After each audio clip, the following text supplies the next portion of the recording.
Damos la bienvenida al ingeniero Antonio Torres. Él es ingeniero comercial especializado en comercio exterior y administración de empresas. Es profesor de comercio exterior y negocios internacionales en la Universidad de la SUAY. Ingeniero Torres, le damos la bienvenida. Quisiéramos conocer su punto de vista sobre cómo va el desempeño de Guillermo Lasso en materia económica, particularmente en inversión extranjera, tema en el cual se había impuesto altas metas durante la campaña electoral y al inicio de su gobierno.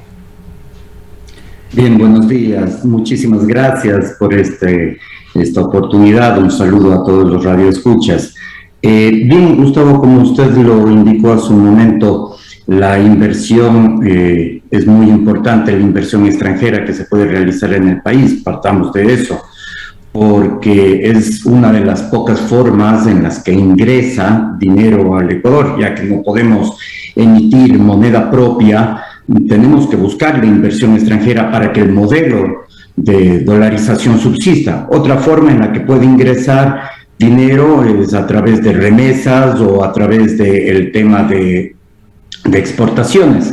Sin embargo, en esta oportunidad con su pregunta sobre la inversión extranjera, lo que se ha firmado en el año 2021, que realmente es importante, y en inicios del 2022, que es un récord totalmente, pero recién son contratos que especialmente van hacia el tema de la minería, sí, que es un tema muy importante a futuro. Sin embargo, estos contratos tienen que materializarse con la venida de capitales, principalmente para la primera fase de la explotación minera, que es la fase de inversión. Luego de construir la infraestructura minera, luego de construir toda la parte de la obra minera, sin duda esas inversiones se verán reducidas a futuro porque ya se empieza la fase de explotación, en donde más bien la inversión cambiará por exportación minera, sin que este momento no es exactamente uno de los principales rubros de exportación. Está apenas en el quinto lugar la exportación de productos mineros. Entonces, sí, es importante lo que se ha logrado en materia de contratos, pero aún nos falta mucho por ver, y ya en materia de construcción. Otro de los temas importantes también en inversión extranjera directa que se ha visto a nivel de contratos es sobre el tema de explotación petrolera. ¿Sí? También se hacen concesiones de nuevos pozos, de nuevos sectores de explotación petrolera. Y otro tema importante es el de la infraestructura energética, ¿sí? De esta forma se logra un verdadero récord de contratos, porque caso contrario estábamos con una inversión extranjera de las más bajas de Latinoamérica. Y si bien Latinoamérica es uno de los sectores también más bajos de inversión en el mundo, ¿sí? Entonces, esa es la situación, Gustavo. Ingeniero Torres, muy buenos días. Nos gustaría también tener una mirada suya sobre la economía ecuatoriana. ¿Cómo nos encontramos en este momento luego de que ha mejorado los precios del petróleo, luego de que ha mejorado la recaudación tributaria? También, no obstante, todas estas mejoras de ingresos para el Estado ecuatoriano de ninguna manera se han visto reflejadas en el tema social. El empleo no ha mejorado, las condiciones del sector salud, educación, tampoco hay definitivamente un descontento profundo de cuál es la situación del sector público. Lo que sucede, por ejemplo, también en el registro civil, Instituto Ecuatoriano de Seguridad Social, y podríamos continuar con una lista larga. Sin duda, sin duda. Lo que es bueno para el gobierno no siempre es bueno para el pueblo. Hay que partir de ese tema. Por ejemplo, el tema de la recaudación tributaria. Sí, puede parecer muy bueno, pero es un tema que se puede ir en gasto, ¿sí? En gasto público, es decir, en una nómina inflada, ¿sí? De una gran cantidad de personal. la recaudación tributaria o presión fiscal que se imprime tanto a los empleados privados como al sector productivo no necesariamente es bueno para la producción, ¿sí? En cuanto al tema tributario, efectivamente se ha marcado un récord en cuanto a recaudación. Sin embargo, eso de allí es un tema que sacrifica, ¿sí?, a la clase media, es un tema que sacrifica en cuanto a pago de impuestos de empleados privados, en cuanto a pago de impuestos de empresa privada, de pymes, que son la mayoría de empresas del tejido empresarial ecuatoriano, ¿sí? Y eso no es un tema que proponga un crecimiento sustentable a largo plazo. Puede hoy marcar un récord, pero ¿cómo se ve ese tema en cuanto a la sustentabilidad del modelo de producción del país? Es muy difícil. Sobre el tema del petróleo, es una bendición a medias. Hay que ser sincero, es una bendición a medias. Sube el precio del petróleo, pero también sube el precio de los combustibles. El de los combustibles que no están subsidiados. Y de los que están subsidiados, tiene que subirse el subsidio. Entonces, si sube el precio del petróleo, claro que sube el precio de venta del petróleo hacia el exterior, y nosotros tenemos algunos contratos prefirmados y demás con el exterior, pero sin embargo termina afectando a los costes de producción por un lado y termina afectando al tema subsidios por otro. Entonces, es una bendición a medias. Si es que en cambio baja el precio del barril de petróleo a futuro, se ve desfinanciada la caja fiscal, se ve desfinanciado el gobierno. Entonces, es bueno por un lado, pero malo por otro. No es una ventaja completa o una ventaja absoluta, y menos una ventaja competitiva como país. Hay muchas quejas, críticas que vienen desde los sectores sociales, como acabamos de escuchar en una entrevista con el licenciado Izquierdo de Unidad Nacional. Este tema del ordenamiento de las finanzas públicas, que ha significado adquisición ya en menores niveles de deuda externa, es criticado, pues señala, si bien las finanzas públicas se van revitalizando, no así la vida de la gente. Se le reclama al gobierno por una mayor inversión social, y hay múltiples aristas que se deberían analizar: el tema de la seguridad, el tema de la salud, con la excepción del manejo de la pandemia, etcétera, etcétera. Sí, si bien el tema de la vacunación de la pandemia es uno de los puntos altamente positivos que ha tenido este gobierno, no obstante, en el tema de retribución social de la alta recaudación tributaria que ha tenido, o de los altos precios del barril de petróleo que ha tenido, no se ha visto revertido ni en el sector productivo, ni en el sector competitivo, y menos aún en el sector social. Como le digo, el gobierno puede estar mejorando sus finanzas, puede estar revitalizando sus finanzas, que estuvieron muy golpeadas, hay que ser también sinceros, muy golpeadas por este año terrible que tuvimos de la pandemia, especialmente el 2020 e inicios del 2021. Recién el gobierno se está recuperando, pero eso tiene que verse revertido en algo que sea sustentable a largo plazo. No podemos solo revitalizar el gobierno y no revitalizar el sector productivo. Entonces, allí estaríamos hablando de una ventaja solo de un lado de la balanza, cuando es el sector productivo el que crea la riqueza, el que crea la posibilidad de cobro de impuestos, el que crea la posibilidad de empleo en mayor escala, ¿sí? Porque no solo se puede depender del gobierno, también se debe depender o se debería abrir el espectro, ¿sí?, hacia la empresa privada y hacia el sector exportador para poder traer dólares a nuestra economía. Yo quisiera ponerle... y poner para nuestros oyentes dos antecedentes. Es muy importante el ingreso de dinero por remesas, 4.300 millones de dólares en el 2021, es la cifra que ha dado el propio Banco Central. Por otra parte, con respecto a los 5.000 millones de inversión del cual hablaba el Ministerio de la Producción, el propio ministerio aclara que el 60% es nacional y el 40% capital extranjero, es decir, no todo ese dinero es inversión extranjera que ha venido al país. Con estos antecedentes, quisiera preguntarle a usted si es que la inversión extranjera sobre todo está ligada a la minería y al petróleo, como usted lo ha señalado en su primera intervención. ¿Significaría esto que esta inversión va ligada al extractivismo, producto de alguna manera de la aplicación de los decretos 139 de petróleo, 151 de minería? En ese contexto, ¿cabe también la necesidad de que se evalúe la contraparte de este tipo de inversión, hablando de los pasivos ambientales? ¿Qué tan positivo es en el balance para el país? Bien, el tema minero definitivamente es un tema muy delicado en cuanto a la sustentabilidad del medio ambiente.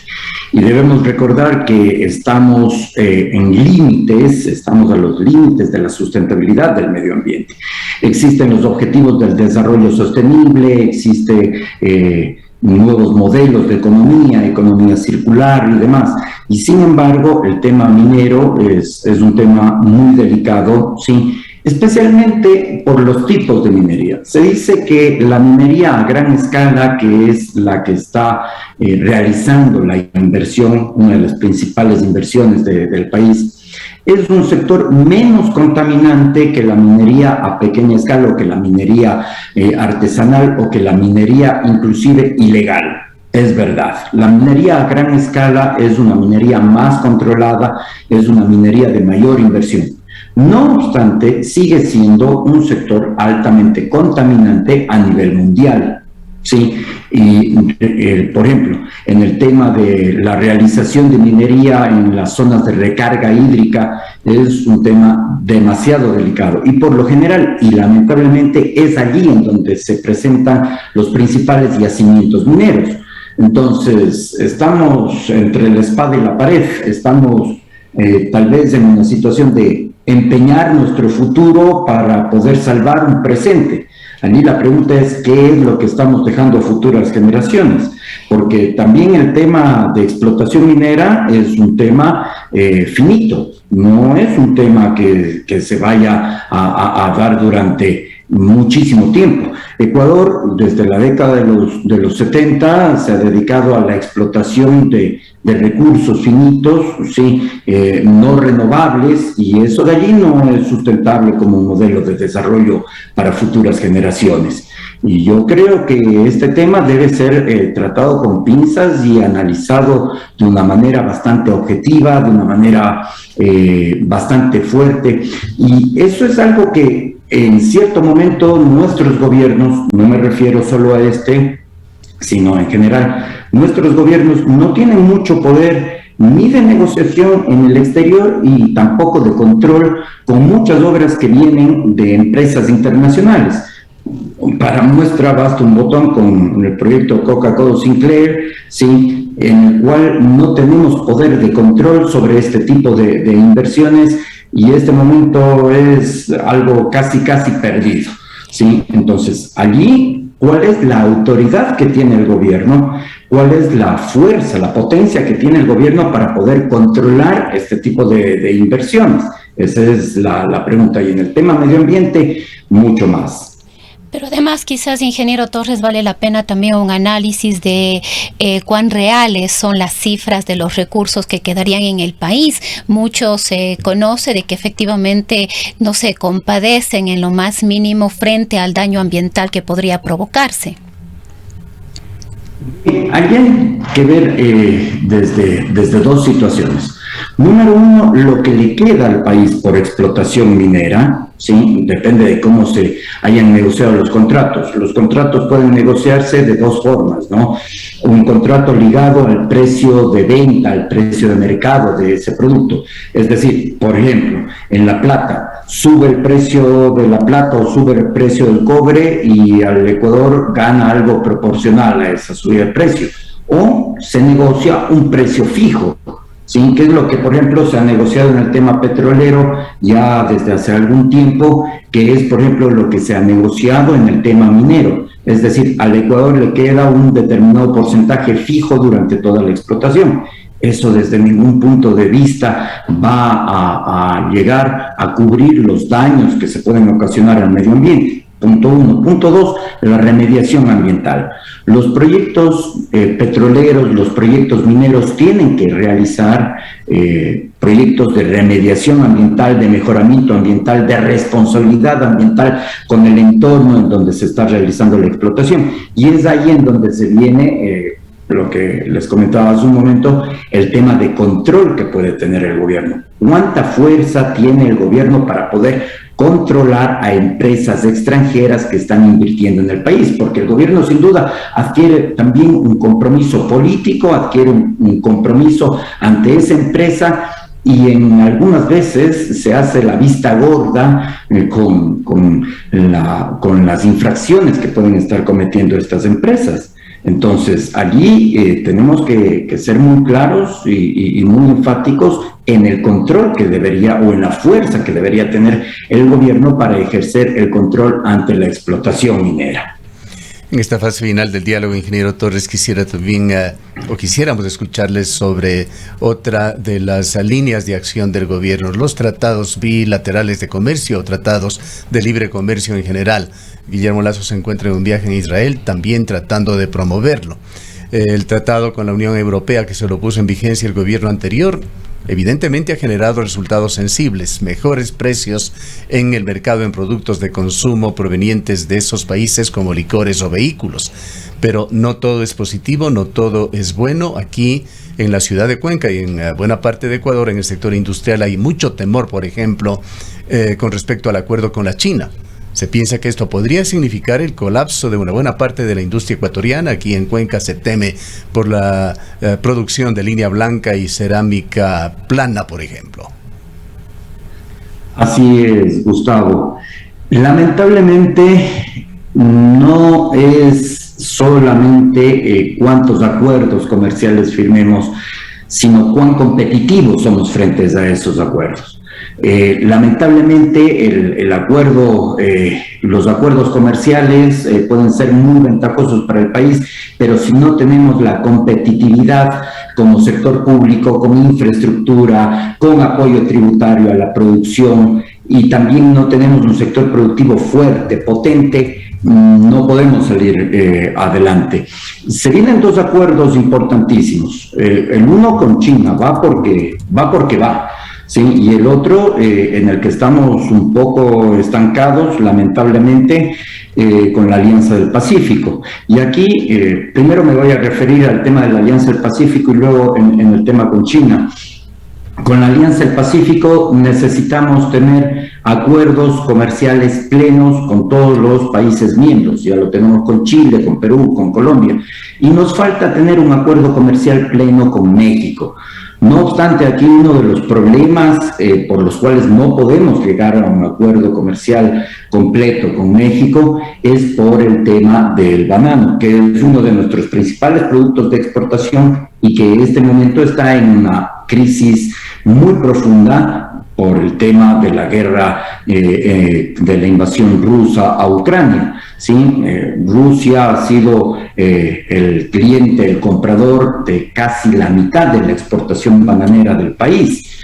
Entonces, el sector bananero, que es uno de los principales sectores productivos del Ecuador, está sumido en una profunda crisis que se podía tal vez ver una luz al final del túnel si es que se firmase el acuerdo comercial con México y la Alianza del Pacífico. México ha puesto barreras al camarón ecuatoriano también.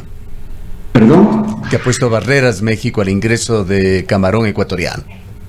También, que es otro de los principales productos. Además del petróleo, de los principales productos que tenemos es el banano, el camarón, ¿sí? el tema de flores y el tema minero, ¿sí? Entonces, aquí estamos un poquito estancados. Ecuador está un poquito estancado en la negociación que tiene con el acuerdo con México y su posterior entrada a la Alianza del Pacífico, que sin duda sería un acuerdo positivo y podría mejorarse el tema de competitividad de nuestras empresas.